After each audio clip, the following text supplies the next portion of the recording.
আজকে আমি আপনাদের দেখাচ্ছি কাঁচা তেঁতুল দিয়ে চিংড়ি মাছের একটি রেসিপি। তেঁতুলটা আমি একটু সেদ্ধ করে নিয়েছি, নিয়ে এবার এটা এখন খোলাগুলো পুরো ছাড়িয়ে নেবো, নিয়ে তেঁতুলের কাতটা বার করে নেবো। এটা খেতে খুব ভালো হয়, এটা এভাবে করে দেখবেন, একদম মুখ ছেড়ে যাবে। এবার আমি কাতটা ভালো করে বার করে নিয়ে আমি চা ছাঁকনি দিয়ে একটু ছেঁকে নেবো, যাতে ওই গুঁড়ো গুঁড়ো যে খোলাগুলো যাতে না পড়ে, সেই জন্য একটু ছেঁকে নেবো। ছাঁকা হয়ে গেছে, এবার আমি কড়াই বসিয়ে দেবো। কড়াই বসিয়েতে সর্ষের তেল দেবো।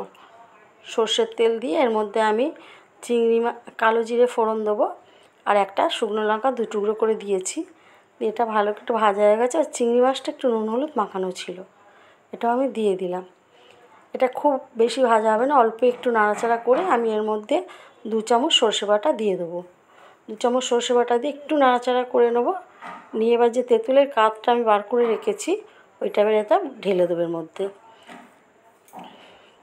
এটা ঢেলে দিলাম পুরোটা, দিয়ে ভালো করে একটু নাড়াচাড়া করে নেবো। আর সামান্য একটু নুন দেবো, কেন চিংড়ি মাছে নুন দেওয়া ছিল। আর দিচ্ছি 2 চামচ চিনি। 2 চামচ চিনি একটু নাড়াচাড়া করে নিয়ে, আমার মনে হচ্ছে আর একটু মিষ্টি লাগবে, এতে আর একটু চিনি দেবো আমি।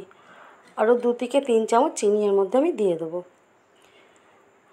এর মধ্যে এবার একটু ধনেপাতা কুচি দিয়ে নামিয়ে সার্ভ করে দেবো। ভালো লাগলে লাইক করবেন, শেয়ার করবেন, কমেন্টসে জানাবেন আপনাদের ভালো লাগলো কি না, সাবস্ক্রাইব করবেন।